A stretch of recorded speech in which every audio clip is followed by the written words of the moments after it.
අයිබෝන් ජයග්‍රාහී සුබෝදෑසනක් අපි ඔබට ප්‍රාර්ථනා කරන්නේ අදත් ස්වාධීන මුල් පිටුව සමගින් මම ධනුෂ් කලක්මාල්. රටේ දේශපාලන ලෝකය තව තවත් උණුසුම් වෙමින් පැවතෙනවා මේ පැය ගණන් ගතවන පැය ගණන් දවස් ගණන් ගැන කතා බහ කරද්දී ඊයේ පොහෝ දිනය ඊයේ දවසේදී දේශපාලන ලෝකයේ තවත් උණුසුම් කළ ප්‍රධාන ප්‍රවෘත්තියක් අපිට වාර්තා වී තිබුණා. මහා ඡන්දෙට තව තියෙන්නේ දින 46යි අපි දින ගණන ගණනය කරොත්. එහෙම අද පුවත්පත් පවා මේ ප්‍රධාන ප්‍රවෘත්තිය වාර්තා කොට තිබෙන ආකාරය අපි ඔබ වෙත ගෙනෙන්න සූදානම්. මම එනවා මම එන්නේ නැහැ. අද මව්බිම වාර්තා කරන ප්‍රධාන ප්‍රවෘත්තීන් තමයි අපි ඔබ වෙත ගෙනෙන්නේ. මුලින්ම මම එනවා කියන්නේ කවුරුන්ද? ඉදිරි මහමැතිවරණයට අනිවාර්යෙන්ම ඉදිරිපත් වන බව මැදමුලන කාල්ටන් නිවස ඉදිරිපිටට රැස් වූ මහ ජනතාව හමුවේ හිටපු ජනාධිපති මහින්ද රාජපක්ෂ මහතා ඊයේ පෙරවරුවේ විශේෂ ප්‍රකාශයක් කරමින් පැවසිය රටේ ආරක්ෂාව වෙනුවෙන් පක්ෂයේ ආරක්ෂාව වෙනුවෙන් දේශප්‍රේමී ඔබ ඉල්ලා සිටින මේ ඉල්ලීම ප්‍රතික්ෂේප කිරීමේ කිසිදු අයිතියක් දැන් මට නැහැ කියලා මෙහිදී ප්‍රකාශ වුණා කියලා හිටපු ජනාධිපතිවරයා කළ විශේෂ ප්‍රකාශයක් නමින් අද මව්බිම පුවත්පත ප්‍රධාන සිරස්තලයෙන් සඳහන් කරනවා. අපිට අපි ඊයේ ප්‍රවෘත්ති විකාශයන් තුල දැක්කා මේ රැස්වුණු ජනතාව හමුවේ මේ සිදු කළා වූ ප්‍රකාශය. මෙහිදී විශේෂයෙන්ම මහ මැතිවරණය සඳහා තරඟ කිරීම අනිවාර්ය කියන ප්‍රධාන සාධකය අපට එහිදී හෙළිදරව් වුණා.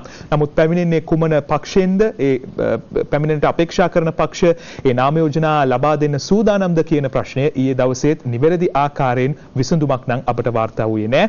හිටපු ජනාධිපතිවරයාගේ ප්‍රකාශය තුලත් මේ පිළිබඳව ප්‍රධාන සඳහන් කිරීමක් සඳහන් වූයේ නැහැ.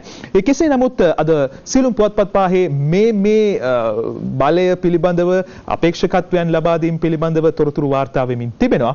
ඒ අතරේ හිටපු ජනාධිපතිනිය සම්බන්ධයෙන් යම්කිසි ප්‍රකාශයක් ඔහුගේ මාධ්‍ය ලේකම්වරයෙක් සිද්ධ කළා කියන කාරණයක් පිළිබඳව එතුමිය යම්කිසි ටිකක් නොසතුටෙන් කතා කරලා තිබුණා. ඒ ප්‍රකාශය තමයි මහින්ද රාජපක්ෂ මහතා මහමැතිවරණයට ඉදිරිපත් වෙනවා නම් ඔහුට නාම යෝජනා ලැබෙනවා නම් එනම් මාත් තරග කරන්න සූදානම් අගමැති අපේක්ෂකත්වයේ වෙනුවෙන් කියලා ඇය යම්කිසි ආකාරයක අදහසකින් ඉන්නවා කියලා ඇයගේ පෞද්ගලික ලේකම්වරයෙක් ප්‍රකාශ කරලා තිබුණා. හැබැයි එහෙම දෙයක් සිද්ධ වෙන්නේ නැහැ කියලා ඇය ප්‍රකාශයක් කරනවලු. මම නම් එන්නේ නැහැ. මහින්ද රාජපක්ෂට මහමැතිවරණයට නාම යෝජනා දෙනවා කියලා මම ඡන්ද ඉල්ලන්න යන්නේ නැහැ. ඒක බොරුවක්. මට පක්ෂයක් තියෙනවා. ඒකේ සභාපති කෙනෙක් ඉන්නවා. පක්ෂයේ විනයක් තියෙනවා. මම මේ වෙලාවේ ඒ ගැන කියන්න යන්නේ නැහැ. මගේ පෞද්ගලික ලේකම්ට පුළුවන්ද මෙහෙම නිවේදන නිකුත් කරන්න? ඒක වැරදියයි හිටපු ජනාධිපතිනි චන්ද්‍රිකා බණ්ඩාරනායක කුමාරතුංග මහත්මිය පැවසුවා යනුවෙන් අද මව්බිම පුවත්පත වැඩිදුරටත් සඳහන් කරනවා. අගමැති අපේක්ෂකත්වයේ පිළිබඳව සෑහෙන කතා බහක් වර්තමාන දේශපාලන ලෝකයේ ඇති වෙලා තියෙනවා. දැන් යම් අපේක්ෂකයන් පිළිබඳව ඒ බලය ගොනු වීම සම්බන්ධයෙන් ඒ වගේම යම් අපේක්ෂකයන් ඉල්ලනවා නම් මහ මැතිවරණයට ඒ අයගෙන් අයින් වෙලා වෙනම සංධානයක් හදාගෙන තවත් ඡන්ද ඉල්ලන ව්‍යාපාර මේ ආකාරයෙන් පාර්ශව කැඩි පාර්ශව ගොඩාක් මහ මැතිවරණයට ඉදිරිපත් වේවිද කියන කාරණේ. එතකොට ඊළඟට ආණ්ඩුවක් පිහිටුවද්දී අනිත් කට්ටිය එකතු කරගන්නේ කොහොමද කියන කාරණෙත් මේ ප්‍රශ්නාර්ථ දැන් ප්‍රධාන දේශපාලන පක්ෂ තුල තිබෙනවා.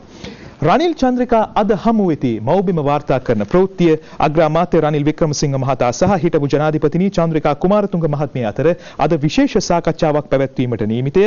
පවතින දේශපාලන තත්ත්වයත් ශ්‍රී ලංකා නිදහස් පක්ෂයේ කණ්ඩායම් දෙකක් වශයෙන් මහා මැතිවරණයට ඉදිරිපත් වුණොත් ඇතිවිය හැකි තත්ත්වය ගැනත් මෙහිදී සාකච්ඡා වනු ඇතැයි අපේක්ෂා කරන බවයි අද මව්බිම පුවත්පත වාර්තා කරන්නේ විශේෂයෙන්ම. මේ අතරේ මෛත්‍රී මහින්ද සමගි කිරීමේ කමිටුවක් සහ යම් සමගි සන්ධානයක් පිළිබඳව අද මව්බිම ඇතුළු සියලුම පුවත්පත් වාර්තා කරලා තිබුණා. මේ කට්ටියගේ වාර්තාව ජනපතිතුමාට බාර දෙන්න නියමිතයි කියලායි මව්බිම කියන්නේ. මහින්ද මෛත්‍රී සමගි කරන කමිටු වාර්තාව ජනපති අතට මෛත්‍රී මහින්ද අතර දේශපාලන සමගියක් ඇති කිරීම සඳහා ජෝන් සෙනවිරත්න මහතාගේ ප්‍රධානත්වයෙන් පත් කළ ශ්‍රී ලංකා නිදහස් පක්ෂ මන්ත්‍රීවරුන් 6 දෙනෙකුගෙන් සමන්විත කමිටුවේ වාර්තාව ඊයේ ජනපති මෛත්‍රීපාල සිරිසේන මහතාට බාර දී තිබෙන බවයි අද මව්බිම පුවත්පත වාර්තා කරන්නේ. බොහෝ දෙනෙක් දැන් යම් අය ප්‍රකාශ නිකුත් කරනවා මේ එක් පාර්ශවයක් කියනවා ඔව් නාම යෝජනා මේ පක්ෂයෙන් ලැබෙනවා කියලා. එතකොට තව සුළු පක්ෂ කණ්ඩායම් කිහිපයක් කියනවා නෑ අපි ජනාධිපතිතුමා හම්බුණා. එතකොට ප්‍රකාශ වුණා කිසිම ආකාරයකින් දෙන්නේ නෑ නාම යෝජනා කියලා. එතකොට ශ්‍රී ලංකා නිදහස් පක්ෂය තුල අගමැති අපේක්ෂකත්වයක් නම් කරලා නැහැ කියලා යම් ප්‍රකාශ නිකුත් වෙනවා. මේ එක ප්‍රකාශ අතරේ අවසාන ප්‍රකාශය කුමක් වේවිද? මහ ඡන්දෙට තියෙන්නේ හැබැයි තව දින 46ක් පමණයි. ඡන්ද රාජකාරී පැහැර හරින නිලධාරීන්ට සිරදඬුවම් කියලා ප්‍රවෘත්තියකුත් අද මව්බිම වාර්තා කරනවා. අගෝස්තු 17 වනදා පැවැත්වෙන පාර්ලිමේන්තු මැතිවරණයේදී මැතිවරණ රාජකාරී පැහැර හරින නිලධාරීන්ට දඩ හා සිරදඬුවම් විදීමට සිදුවන බව තමයි අද මව්බිම පුවත්පත වාර්තා කරන්නේ. අපිට ආරංචි වුණා ලක්ෂ 3කට ආසන්න පිරිසක් මෙවර මැතිවරණ රාජකාරී සඳහා නිරත වීමට නියමිත බව. අගෝස්තු 17 වෙනිදා ප්‍රතිඵල විකාශයේදී අපි බලමු කොයි ආකාරයෙන්ද මේ දේවල් සියල්ල සිද්ධ වන්නේ කියලා. අපි දිනමින ප්‍රධාන සිරස්තල වෙතයි දැන් ඔබේ අවධානය යොමු කරන්නේ. එක්සත් ජාතික පක්ෂයේ ස්ථාවරය කොයි වගේද මහින්ද රාජපක්ෂ හිටපු ජනාධිපතිවරයා මහා මැතිවරණයට පැමිණෙනවා නම් අගමැතිතුමා විශේෂයෙන් කරලා තිබුණා එක් කතාවක ඔහු ප්‍රකාශ කරලා තිබුණා මම අභියෝග කරනවා ඔහුට එන්න කියන්න කියලා මහා මැතිවරණයේදී අගමැති අපේක්ෂකයා හැටියට ඔහු අනිවාර්යෙන් පරාජයට පත් කරනවා කියලා. එක්සත් ජාතික පක්ෂයේ මහලේකම්වරයා කරන ප්‍රකාශය අද දිනමින වාර්තා කරන්නේ ඔවුන් කියන්නේ මහින්දගේ පැමිණීම එජාපයේ ජයග්‍රහණයක් බවයි. එජාප මහලේකම් කබීර් හෂිම් මහතාගේ ප්‍රකාශය එළඹෙන පාර්ලිමේන්තු මැතිවරණයේ සඳහා හිටපු ජනාධිපති මහින්ද රාජපක්ෂ මහතා තරඟ කිරීම එක්සත් ජාතික පක්ෂයට ගැටලුවක් නොවන බව එම පක්ෂයේ මහලේකම් හා මහාමාර්ග අමාත්‍ය කබීර් හෂිම් මහතා ප්‍රකාශ කරනවා. හිටපු ජනාධිපතිවරයාගේ පැමිණීම එක්සත් ජාතික පක්ෂයේ ජයග්‍රහණයට විශාල තල්ලුවක් බවද ඒ මහතා පෙන්වා දෙනවා. එළඹෙන පාර්ලිමේන්තු මැතිවරණයේ සඳහා හිටපු ජනාධිපති මහින්ද රාජපක්ෂ මහතා තරඟ කිරීමට තීරණය කර තිබෙන අතර එම මැතිවරණයෙන් පසුව දේශපාලන වශයෙන් ඒ මහතා කුණු කූඩයට විසිවන බවද කබීර් හෂිම් මහතා ප්‍රකාශ කරන බවයි අද දිනමින පුවත්පත වාර්තා කරන්නේ. ඔවුන් කියනවා මේ එක්සත් ජාතික පක්ෂයට යම්කිසි ආකාරයක ආශිර්වාදයක් වෙනවා කියලා මේ මහා මැතිවරණය වැඩි ඡන්ද ගණනාවකින් ජයග්‍රහණය කිරීම සඳහා. කොහොම නමුත් අපි බලමු ඉදිරියේදී මේ ජනතා වරම ජනතා මතය තිබෙන්නේ ඔබ තුලයි. ඔබයි කතිරේ ප්‍රකාශ කරන්නේ ඔබ තුල තමා මේ තෝරා ගැනීම පිළිබඳ සියලුම අයිතිය තිබෙන්නේ. දිනමින වාර්තා කරනවා ජනතාවගේ ඉල්ලීම අහක දාන්න බෑ මහ ඡන්දයට තරඟ කරනවා කියලා හිටපු ජනපති මහින්ද මැදමුලනදී කියයි යනුවෙන් තමා දිනමින ප්‍රවෘත්තිය වාර්තා කරන්නේ. ඒ අතරේ ඉතාමත්ම වැදගත් ප්‍රකාශයක් අගමැතිතුමා සිදු කරනවා. එය අද දිනමින පුවත්පතේ ප්‍රධාන පිටුවෙන් වාර්තා කොට තිබෙනවා. මේ ඕනෑම දේශපාලන මතයක ඉන්න ඕනෑම දේශපාලන පක්ෂයක ඉන්න කෙනෙක්ට ඉතාමත්ම වැදගත් කාරණයක්. පක්ෂ මුහුණු මාරුවත් සංවර්ධනය මාරු නොවන ජාතික ප්‍රතිපත්තියක් අවශ්‍යයි. අගමැති රනිල් වික්‍රමසිංහ මහතාගේ ප්‍රකාශය. මැතිවරණයෙන් මැතිවරණයට දේශපාලන පක්ෂ සහ මුහුණු මාරුවත් රටේ සංවර්ධන කටයුතු සම්බන්ධයෙන් ප්‍රතිපත්ති මාරු නොවන ජාතික ප්‍රතිපත්තියක් සකස් කළ යුතු බව අග්‍රාමාත්‍ය රනිල් වික්‍රමසිංහ මහතා ප්‍රකාශ කරනවා. ඒ ස්ථාවරයන් සම්බන්ධයෙන් පාර්ලිමේන්තුව සාකච්ඡා කර තීන්දුව තීරණ ගත හැකි බව පැවසූ අගමැති රනිල් වික්‍රමසිංහ මහතා මේ පිළිබඳව එංගලන්තයේ සහ ඉන්දියාවේ ජාතික ප්‍රතිපත්තියක් මත රජයේ කටයුතු සිදු කරන බවත් කීය කියලයි දිනමින වාර්තා කරන්නේ. එංගලන්තයේ සහ ඉන්දියාවේ තිබෙන්නේ ආණ්ඩු මාරු වුණාට ඡන්දයකදී ඒ ආණ්ඩුවක් යම්කිසි ආකාරයකින් පවත්වාගෙන ගිය ප්‍රතිපත්තීන් වෙනස් නොකිරීම. සංවර්ධනය සම්බන්ධයෙන් යම්කිසි ප්‍රතිපත්තියක් අරගෙන යනවා නම් මේ වසර තුලදී අපි මෙච්චර ආර්ථික වර්ධන වේගයක් ළඟා කරගන්නවා. මේ වසරේදී හැබැයි ඉතින් අවුරුදු 5න් 5ට ආණ්ඩුවක් මාරු වුණාම ඒ දේවල් වෙනස් ආයි නැවතත් අලුතෙන් පටන් ගන්නවා. ආයි සංවර්ධනය වන රටක් කියන තැනින් අපි නැවතත් පටන් ගන්නවා. මේවා වැරදි, මේවා දූෂණ, මේවා චෝදනා කිය චෝදනා කර ඉන්නවා. හැබැයි එහෙම නෙමේ මොන පක්ෂපාත මාරු වුණත් මේ ප්‍රතිපත්ති මාරු නොවන කටයුත්තක් පාර්ලිමේන්තු ක්‍රමයක් ජාතික ප්‍රතිපත්තියක් අවශ්‍යයි කියලයි අග්‍රාමාත්‍යවරයාගේ ප්‍රකාශය. අද දිනමින වාර්තා කරන තවත් ප්‍රවෘත්තියකට අපි ඔබ අවධානය යොමු කරන්නේ මැතිවරණ රාජකාරී පැහැර හැරියොත් දැඩි ක්‍රියාමාර්ග මැතිවරණ කොමසාරිස්ගෙන් රතු එලියක් යනුවෙන් අද දිනමින වැඩිදුරටත් තොරතුරු වාර්තා කරනවා. අපි දිනමිනෙන් පස්සේ අද ඉංග්‍රීසි පුවත්පත් අතරින් Daily FT පුවත්පතේ ප්‍රවෘත්තීන් දෙකක් උපුටා ගන්නවා. MR Waves Medamulana Magic Wand අද Daily FT වාර්තා කරන්නේ මැදමුලන moment යනුවෙන් අද ඡායාරූපයකුත් උන් ඉදිරිපත් කොට තිබෙනවා. People capture the moment when former President Mahinda Rajapaksa makes his statement in Medamulana yesterday. Shihan ගුණසේකරගේ ඡායාරූපය අද Daily FT වාර්තා කරන්නේ. මෙහිදී ජනතාව රැස් වී සිටි ආකාරය උන් මේ කතාවට ප්‍රතිචාර දක්වූ ආකාරය තමයි ඡායාරූප වලින් දක්වා තිබෙන්නේ. ඒ අතර පාර්ලිමේන්තුවට මීළඟට මේ මහජන නියෝජිතින් පත් කර යැවීමේදී විශේෂයෙන්ම උගත් බුද්ධිමත් පිරිසක් යවන්න ඔවුන්ගේ අධ්‍යාපන පසුබිම හෝ ඔවුන්ගේ සමාජය පිළිබඳ ඔවුන් කරන්නා දේවල් පිළිබඳව දැඩි අවධානයකින් පසු වෙන්න කියලා ගොඩක් දෙනා මේ දවස්වල ඉල්ලීම් කරමින් ඉන්නවා.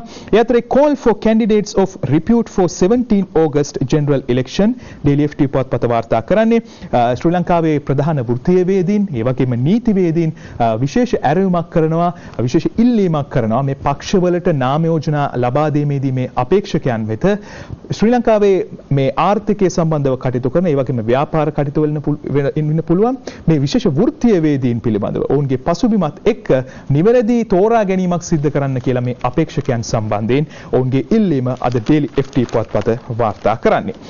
ලංකාදීපය අද කියන්නේ මොනවද ප්‍රධාන සිරස්තලයෙන්? මහින්ද ඡන්දෙට ජනතා ඉල්ලීම පිළිගන්නවා මැද මුලනේදී කියයි යනුවෙන් අද ලංකාදීපය වාර්තා කරනවා. ජනතාවගේ ඉල්ලීම පිළිගනිමින් තමා මහ මැතිවරණයට ඉදිරිපත් වන බව හිටපු ජනාධිපති මහින්ද රාජපක්ෂ මහතා වීරකැටිය මැද මුලනේදී ඊයේ පැවසී යනුවෙන් අද ලංකාදීපය වාර්තා කරනවා. රට දැයට හිත ඇති ජනතා පවුර සමග තමා නොසලී ඉදිරියටම ඇදෙන බවත් රටේ ඇනහිට පවතින සංවර්ධනය ආර්ථිකයේ ප්‍රජාතන්ත්‍රවාදය සහ අධිකරණයේ ස්වාධීනත්වය යලි ගොඩනැගීමට ජනතාවගේ ආණ්ඩුවක් පිහිටුවා ගැනීමට කටයුතු කරන බවත් ඔහුදී ප්‍රකාශ කළ බව අද ලංකාදීප පුවත්පත වාර්තා කරනවා. දැන් මේ නාම යෝජනා ලැබීම පිළිබඳව තවමත් තියෙන කසු කුසුවක්. ශ්‍රී ලංකා නිදහස් පක්ෂයෙන් ලැබෙනවද නාම යෝජනා? එක්සත් ජනතා නිදහස් සන්ධානයේ ක්‍රියාමාර්ගය කොයි වගේ වේවිද? මහින්දට එදා බැහැකි මෛත්‍රී අදත් එහෙමයි කියලයි රාජිත නාම යෝජනා ගැන කියයි යනුවෙන් අද ලංකාදීපේ වාර්තා කරන්නේ. හිටපු ජනාධිපති මහින්ද රාජපක්ෂ මහතාට මහ මැතිවරණයේ නාම යෝජනා ලබා දීම සම්බන්ධයෙන් ජනාධිපති මෛත්‍රීපාල සිරිසේන මහතා කලින් දැරු ස්ථාවරයේ කිසිදු වෙනසක් වී නැතයි සෞඛ්‍ය අමාත්‍ය රාජිත සේනාරත්න මහතා ලංකාදීපයට ඊයේ පැවසී යනුවෙන් අද වාර්තා කරනවා ලංකාදීපේ වාර්තාව. ඒ අතරේ මේ ලංකාදීපේ වැඩිදුරටත් වාර්තා කරන තවත් තොරතුරු කිහිපයක් අපි ඔබට ගෙන එන්නේ. සමගි කමිටු වාර්තාව බාර දෙයි ඡන්දය මෙහෙවීම මෛත්‍රීට කණ්ඩායම් නායකත්වයේ මහින්දට කියලා ප්‍රවෘත්තියකොත් අද ලංකාදීපේ වාර්තා කරනවා. ශ්‍රී ලංකා නිදහස් පක්ෂයේ සමගි කරවීම සඳහා පත් කරන ලද සය පුද්ගල කමිටුවේ වාර්තාව ජනාධිපති මෛත්‍රීපාල සිරිසේන මහතාට ඊයේ බාර දුන් බව එම කමිටුවේ සභාපති හා විපක්ෂීය ප්‍රධාන සංවිධායක WDJ සිනිවිරත්න මහතා ලංකාදීපයට පැවසිය කියලයි අද ලංකාදීපේ වැඩිදුරටත් වාර්තා කරන්නේ. මේ අතරේ ඉදිරිපත් කර ඇතැයි කී මේ සිනිවිරත්න මහතා හිටපු ජනාධිපති මහින්ද රාජපක්ෂ මහතාට මහ මැතිවරණයේදී එක්සත් ජනතා නිදහස් සන්ධානයෙන්ද තරඟ කිරීමට අවස්ථාව ලබා දිය යුතු බවට යෝජනාවක් ඊට ඇතුළත් කර ඇතැයි ප්‍රකාශ කරනවා කියලා ලංකාදීපේ වාර්තා කරනවා. අපි දැක්කා බන්දුල ගුණවර්ධන හිටපු മന്ത്രിතුමාත් ප්‍රකාශ කරලා තිබුණා බොහෝ දුරට 90% විතර එක්සත් ජනතා නිදහස් සන්ධානයෙන් ඔහු තරඟ කරන්න සූදානමක් තිබෙනවා කියලා. දැන් මේ සමගි කමිටුවේ යෝජනාවටත් ඒ ඇතුළත් වී තිබෙන බව තමයි අද ලංකාදීපය වැඩිදුරටත් වාර්තා කරන්නේ. මෙහෙම ලැබුණොත් එහෙම අපි මේ තුල ඉන්නේ නැහැ, අපි වෙනත් පැත්තකට යනවා, වෙනත් සන්ධානකින් එනවා කියලාත් සමහර මේ පැත්තෙන් ඒ පැත්තට ගිය മന്ത്രിවරුන් ප්‍රකාශ කරලා තිබුණා. ඔවුන්ගේ ක්‍රියාදාමයත් ඉදිරියට කොයි වගේ වේවිද? මහින්ද ශ්‍රී ලංකා නිදහස් පක්ෂ සභාපති නොවේ. එයාගේ ප්‍රකාශ කවුද ගණන් ගන්නේ? චන්ද්‍රිකා මිනුවන්ගොඩදී කියයි අද ලංකාදීපේ වාර්තා කරන්නේ.